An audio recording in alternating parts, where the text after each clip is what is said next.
राजस्थान के रेगिस्तान में बसे एक छोटे से गांव में एक पुराना होटल था जिसे लोग भूतिया होटल के नाम से जानते थे। यह होटल कभी एक मशहूर और आलीशान स्थान हुआ करता था, जहां दूर दूर से लोग ठहरने आते थे। लेकिन पिछले कुछ सालों से इस होटल में अजीबोगरीब घटनाएं घटित होने लगी। लोगों ने बताया कि रात के समय होटल के कमरों से डरावनी आवाजें आती हैं और कई बार लोगों ने सफेद साड़ी पहनी एक महिला को होटल के गलियारों में भटकते देखा है। इस कारण अब होटल वीरान हो चुका था और कोई भी वहां ठहरने की हिम्मत नहीं करता था। इस गांव में एक नवविवाहित जोड़ा, विक्रम और मीरा, घूमने आया। विक्रम एक फ्रीलांस पत्रकार था और उसे अलौकिक घटनाओं पर लिखना पसंद था। मीरा एक साहसी फोटोग्राफर थी, जिसे अनोखी जगहों की तस्वीरें लेना पसंद था। जब उन्हें इस होटल के बारे में पता चला, तो अजीबोगरीब घटनाओं और रहस्यमयी कहानियों ने उन्हें इस होटल की सच्चाई जानने के लिए प्रेरित किया। उन्होंने वहां एक रात बिताने का निर्णय लिया।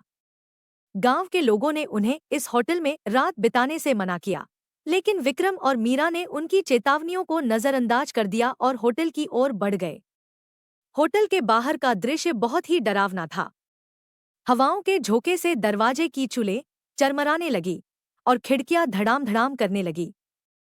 वे दोनों अंदर गए और होटल के रिसेप्शन पर पहुंचे। रिसेप्शन खाली था, लेकिन मेज पर एक पुरानी रजिस्टर रखी हुई थी। विक्रम ने रजिस्टर खोला और देखा कि पिछले कई सालों से यहाँ कोई भी ठहरा नहीं था। होटल का माहौल बहुत ही डरावना था। दीवारों पर जाले लगे थे, धूल की मोटी परत हर जगह जमी थी और हर कोने में अजीब सी खामोशी थी। विक्रम और मीरा ने अपने सामान कमरे में रखा और होटल का निरीक्षण करने निकले। वे हर कमरे में गए, लेकिन हर जगह उन्हें वही भयानक खामोशी और अजीबोगरीब माहौल महसूस हुआ। रात गहराती गई और होटल का माहौल और भी डरावना होता गया।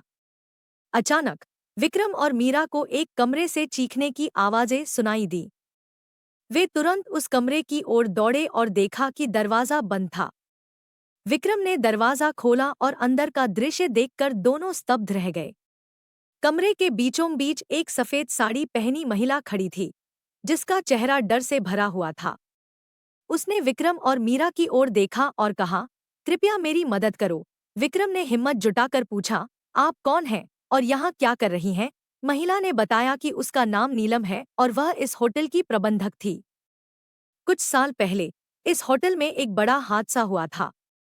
एक अमीर व्यापारी ने यहाँ अपने परिवार के साथ ठहरने का निर्णय लिया था। रात के समय कुछ लुटेरों ने होटल पर हमला किया और व्यापारी और उसके परिवार को मार डाला। नीलम ने यह सब होते देखा और लुटेरों ने उसे भी मारने की कोशिश की, लेकिन किसी तरह वह बच निकली। लुटेरों ने उसे होटल में ही मार दिया और उसकी आत्मा यहीं भटकती रही। नीलम ने विक्रम और मीरा से विनती की कि वे उसकी आत्मा को शांति दिलाएं। उसने बताया कि उसके हत्यारों को अब तक सजा नहीं मिली है और उसकी आत्मा को तभी शांति मिलेगी जब उसके हत्यारों को न्याय मिलेगा। विक्रम और मीरा ने नीलम से वादा किया कि वे उसकी आत्मा को शांति दिलाने की पूरी कोशिश करेंगे। अगले दिन वे दोनों गांव के प्रमुख लोगों से मिले और नीलम की कहानी बताई। गांव वालों ने पहले तो विश्वास नहीं किया, लेकिन विक्रम और मीरा की दृढ़ता ने उन्हें सोचने पर मजबूर कर दिया। उन्होंने पुलिस को सूचित किया और होटल की गहन जांच शुरू हुई। पुलिस ने होटल के विभिन्न हिस्सों की जांच की और नीलम की हत्या के सबूत पाए। उन्होंने नीलम के हत्यारों को गिरफ्तार किया और उन्हें अदालत में पेश किया गया। अदालत ने उनके अपराध साबित होने के बाद उन्हें सजा दी। नीलम की आत्मा को आखिरकार शांति मिली और होटल का भूतिया माहौल भी समाप्त हो गया। विक्रम और मीरा ने इस अनुभव पर एक किताब लिखी, जो बेस्टसेलर बन गई। मीरा की खींची गई तस्वीरों ने इस कहानी को जीवंत बना दिया। अब भूतिया होटल एक पर्यटक स्थल बन गया, जहां लोग नीलम की दर्दनाक कहानी और विक्रम और मीरा के साहस की कहानी सुनने आते थे। इस घटना ने सभी को यह सिखाया कि सच्चाई की राह पर चलने वालों की जीत हमेशा होती है और न्याय देर से ही सही, लेकिन मिलता जरूर है। विक्रम और मीरा की यह कहानी आज भी गांव के बच्चों और युवाओं को सुनाई जाती है, ताकि वे सच्चे प्रेम और साहस की मिसाल को समझ सकें और अपने जीवन में उसका अनुसरण कर सकें। होटल को अब एक संग्रहालय में बदल दिया गया, जहां लोग नीलम की डायरी, उनके जीवन से जुड़ी वस्तुएं और उस रात की घटनाओं का विवरण देख सकते थे। यह संग्रहालय लोगों को यह याद दिलाता था कि प्रेम और साहस से बड़ी कोई ताकत नहीं होती। विक्रम और मीरा की बहादुरी और प्रेम ने यह साबित कर दिया कि सच्चा प्रेम किसी भी बाधा को पार कर सकता है, चाहे वह भूतिया ही क्यों न हो। गांव के लोग अब होटल को एक नए दृष्टिकोण से देखने लगे थे। उन्होंने नीलम की आत्मा की शांति के लिए पूजा पाठ भी शुरू कर दिया।